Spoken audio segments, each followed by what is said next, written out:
Alors, petite actu sur guideautoweb.com, site canadien. Quelles sont les meilleures villes et les pires villes pour les autonomies des voitures électriques?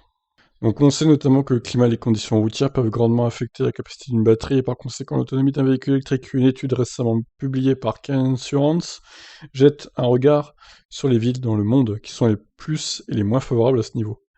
Et Montréal fait piètre figure.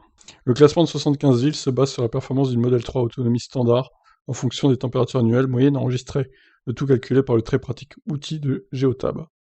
Les villes de Sydney en Australie, Los Angeles aux États-Unis et Athènes en Grèce se partagent le premier rang des villes mondiales où les conditions sont les meilleures pour maximiser l'autonomie d'une voiture électrique comme la Model 3, avec une moyenne de 351 km. Lisbonne au Portugal et Mexico au Mexique complètent le top 5 avec une moyenne de 349 et 346 respectivement. Bah, c'est pas étonnant, hein, c'est des pays où il fait assez doux, assez chaud tout le temps, donc c'est normal. A l'inverse, il n'est pas surprenant de voir les villes nordiques se retrouver en bas du classement. À Reykjavik, donc ça c'est en Islande, un conducteur de Model 3 peut s'attendre à rouler seulement 296 km en moyenne avec une batterie pleine, donc toujours pour la SR+. Hein. Viennent ensuite Tartu en Estonie, Oslo en Norvège, ainsi que Helsinki et Espoo en Finlande avec 307 km. 6 autres villes, dont Montréal, font à peine mieux en termes d'autonomie des voitures électriques, affichant une moyenne de 313 km. La seule autre ville canadienne du classement, Toronto, arrive un peu plus haut avec 321 km. Vancouver n'a pas été considéré puisque l'étude se limitait aux 2 villes les plus populeuses de chaque pays membre de l'OCDE. Selon Geotab, la température optimale pour obtenir le plus d'autonomie au volant d'un véhicule électrique est de 21,5 degrés Celsius.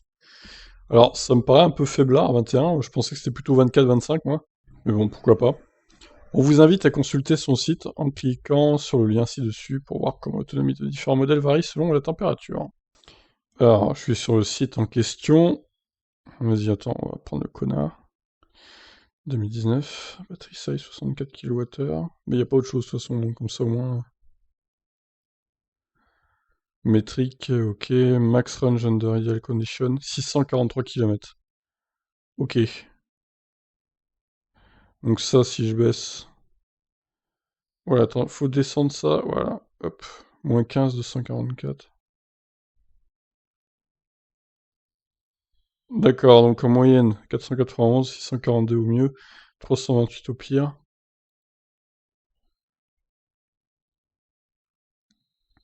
Moins 23, 268 km, waouh, c'est peu. Ça me paraît peu quand même. Bah, moins 23, ouais, si c'est ça. Et si on augmente la température... Ah ouais, plus il fait chaud, plus ça descend quand même, hein.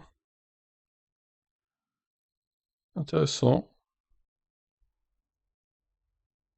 455, 363. Donc à 41 degrés.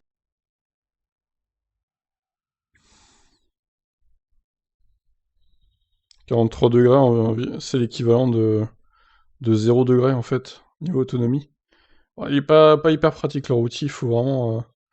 il est hyper gros déjà. Ça bug un peu avec Firefox aussi. Peut-être qu'avec Chrome ça marche mieux. Bon bref, après voilà, vous avez la possibilité de faire ça avec plein de modèles différents. Je vous laisse aller voir le site vous-même au pire. Faire vos propres mesures. Vous voyez, il y a plein de modèles différents. Bon, par contre, il en manque, hein, des modèles, il n'y a vraiment pas tout, je pense. SingCity, il y a même la SingCity. Ok, quoi. Magnifique. 200 km au max.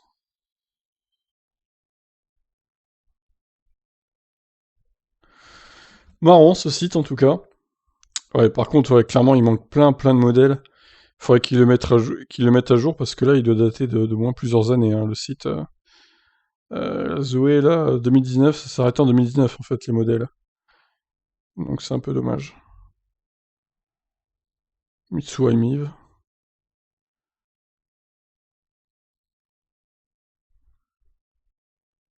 137, j'ai déjà fait mieux, les gars, quand même. J'ai fait 180 km, moi. Eh oui, avec la Ion. 180 km avec la Ion, hein. Qu'est-ce que vous dites de ça, là, hein? Donc, votre site est pété. La vidéo est d'ailleurs dispo sur la chaîne, hein, pour ceux qui veulent voir cet exploit remarquable. Je vais mettre en description, tiens. Bon allez, bref, je vous laisse tester ça par vous-même sur Geotab, même si leur site, bon, il faut qu'il soit mis à jour parce qu'il y a quand même 2 ans. Allez, je vous laisse réagir, ciao.